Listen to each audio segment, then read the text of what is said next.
रहीम ECO 401 का lesson number 24 start करता हूँ। इसकी बहुत सी रिक्वेस्ट आ रही थी कि सर ये इंक्लूड है और आपने लेक्चर नहीं बनाया, तो लेसन नंबर 24 स्टार्ट करता हूँ।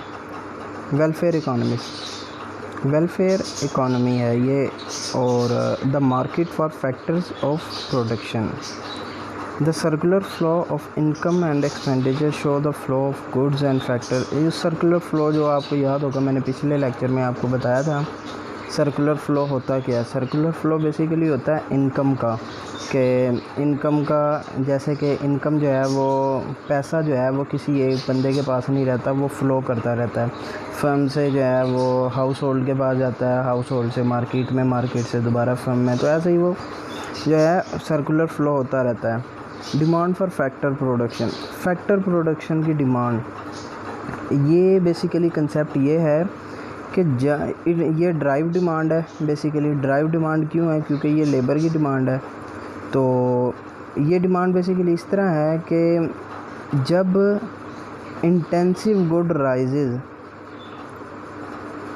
लेबर इंटेंसिव गुड राइजेज, यानी कि जो चीज़ें जो कि हाउस होल्ड की हैं उनकी कीमतें बढ़ती हैं, वो उनकी जो है डिमांड बढ़ती है, तो फर्म्स चाहती हैं कि वो और प्रोड्यूस करें। जब फर्म और प्रोड्यूस करना चाहेंगी तो वो चाहेंगी कि हम लेबर को और रखें, तो इसी तरह लेबर को वो और रखना चाहेगी ताकि और ज़्यादा उनकी आउटपुट हो सके। तो आउटपुट को बढ़ाने के लिए, डिमांड को फुलफ़िल करने के लिए वो लेबर की डिमांड करेगी। ठीक है। लेयर क्या होता है? लेयर बेसिकली वो टाइम होता है जिसमें जो है वर्किंग में यूज़ ना हो, जैसे कि ब्रेक वगैरह ले लेते हैं हम काम के दौरान, चाय वगैरह का वक्फा, ठीक है, और ये वो जो कि यानी आधा घंटा, पौना घंटा जो ब्रेक हम लेते हैं जिसमें हम काम नहीं कर रहे होते, वो लेयर होता है। मार्जिनल डिसयूजिबिलिटी ऑफ वर्क के अंदर हमारे पास दो रिलेशन बताए गए हैं। सबसे पहला रिलेशन ये है कि supply of hours of labour increases, यानी कि काम के घंटे जब बढ़ रहे हैं, wage rate should also be increase, यानी कि जब आप एक्स्ट्रा काम करोगे तो आपको एक्स्ट्रा पैसा मिलेगा। तो ये जो है पॉजिटिवली स्लोप होगा। ठीक है, जितना आप अच्छा काम करोगे, ज़्यादा काम करोगे, उतना ही आपको ज़्यादा पैसा मिलेगा। वेज रेट यानी कि आपकी इनकम। ये नेगेटिव भी हो सकता है। किस सूरत में नेगेटिव होगा? The marginal disusability of work means negative impact on the working of labor of one additional unit of time, यानी कि अगर लोग जो हैं वो, उनको कहा गया है कि आप जो है एक्स्ट्रा टाइम लगाएंगे, यानी कि 8 बजे तक शिफ्ट दी, अगर 8 से 9 बजे तक आप काम करेंगे तो मैं आपको 2000 एक्स्ट्रा दूंगा पर मंथ। लेकिन वो 8 से 9 वो रहते तो फर्म के अंदर है, मार्केट के अंदर, लेकिन वो काम नहीं करते। तो वो काम नहीं करते, इसका मतलब ये है कि उनको फिर वो तो देख रहा होता है कि प्रोडक्शन मेरी बड़ी नहीं है, जो मालिक होता है, तो इसलिए वो फिर एक्स्ट्रा पैसे नहीं देता। तो वो नेगेटिवली स्लोप हो जाती है कि काम तो यानी कि रहे तो ज़्यादा हैं, लेकिन उस पर उनको वेज रेट सेम ही मिला। अपॉर्चुनिटी कास्ट वो वाली कास्ट होती है कि जो लेयर के दौरान जो है वो यूटिलाइज़ की जाए।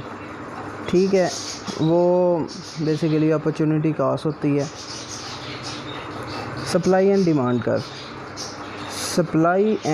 द लेबर सप्लाई कर्व में bend backward above a certain wage rate of the income effect of higher wage dominates the substitute effect on the higher। ये अभी गौर कीजिएगा, ये मैं आपको इस पे ही समझाता हूँ ये बेसिकली है क्या। ये हमारे पास है ना, ये जा रही है ऐसे, ये बैकवर्ड। इसका मतलब ये है कि जब वर्किंग आवर बढ़ते हैं तो वेजेस रेट इंक्रीज़ हो जाता है, लेकिन एक ख़ास पॉइंट एक्स पे पहुंच के जो वेज रेट होता है, यानी कि W1 और आवर जो है वो H1 होते हैं। इसके बाद अगर वेजेस बढ़ते हैं, यानी कि इनकम जो है वो बढ़ती है, तो लोग जो हैं वो लेज़ी हो जाते हैं, काम नहीं करना पसंद करते, यानी कि वेजेस बढ़ने से काम नहीं करना पसंद करते। वो एक पॉइंट, मिनिमम पॉइंट के तहत, कौन सा पॉइंट है वो? एक्स और W1 वेज रेट और H1 जो है वर्किंग आवर। तो एक्स पॉइंट के बाद वो काम करना छोड़ देते हैं या कम कर देते हैं तो वो नेगेटिव इम्पैक्ट होने लग जाता है, वो फर्म को नुकसानदेह होता है। ठीक है, यही समझाया कि उसके बाद MRPL जो होता है यानी कि marginal revenue product of labour. Marginal revenue product of labour का मतलब ये है कि कितने यानी कि एक्स्ट्रा लेबर के काम करने से जो प्रोडक्ट है वो रेवेन्यू हमें कितना ज़्यादा आ रहा है, लेबर के एक्स्ट्रा काम करने से हमें कितना एक्स्ट्रा रेवेन्यू आ रहा है, वो बराबर होता है marginal physical product of labour into marginal revenue. यानी कि जो फिज़िकल प्रोडक्ट हमारे पास आया और टोटल जो हमारे पास रेवेन्यू आया वो उसके बराबर होगा मार्जिनल रेवेन्यू, जो मार्जिनल रेवेन्यू आया। ठीक है, value of marginal product of labour. Value of marginal product of labour जो होती है वो बेसिकली वैल्यू क्या है, बेसिकली वैल्यू कदर is equal to MPPL marginal physical product of labour into price. यानी कि जितना प्रोडक्ट के ऊपर जितनी प्राइस उन्होंने निकाली है दोनों को इक्वल कर लिया जाए, मल्टीप्लाई कर लिया जाए तो हमारे पास VMPL आ जाएगी। ठीक है, VMPL हमेशा ज़्यादा होती है MRPL से। क्यों ज़्यादा होती है? क्योंकि VMPL जो है वो हमारे पास वैल्यू है MPPL इंटू PI, यानी कि प्राइस से मल्टीप्लाई हो रहा है इधर और वहाँ पे मार्जिनल रेवेन्यू से मल्टीप्लाई हो रहा है। ठीक हो गया, प्राइस तो हमारे पास एक कांस्टेंट रहेगी, मार्जिनल रेवेन्यू जो है वो कम होता है बेसिकली थोड़ा सा प्राइस है, इसलिए VMPL जो है वो ग्रेटर देन MRPL है। Net present value and discounting. Net present value होती है कि किसी मशीन ने कुछ अरसा काम किया है और उसके बाद उसने जो है वो यानी कि स्क्रैप की सूरत में हमने उसको बेच दिया है, तो वो उसका एक यानी कि हम डिस्काउंट रेशियो एक निकाल दें कोई 10%, 20%, 30%, तो उसके बाद जो उसकी वैल्यू टोटल बनेगी वो नेट प्रेजेंट वैल्यू होती है। नेट प्रेजेंट वैल्यू उस वक्त देखी जाती है जब कि कोई और यानी कि हमने लानी हो, कोई मशीन चेंज करनी हो तो उसके लिए हम नेट प्रेजेंट वैल्यू देखते हैं। अगर नेट प्रेजेंट वैल्यू हमारी वो ज़्यादा हो, ठीक है, नेट प्रेजेंट वैल्यू हमारी ज़्यादा हो तो हम मशीन बेचते हैं।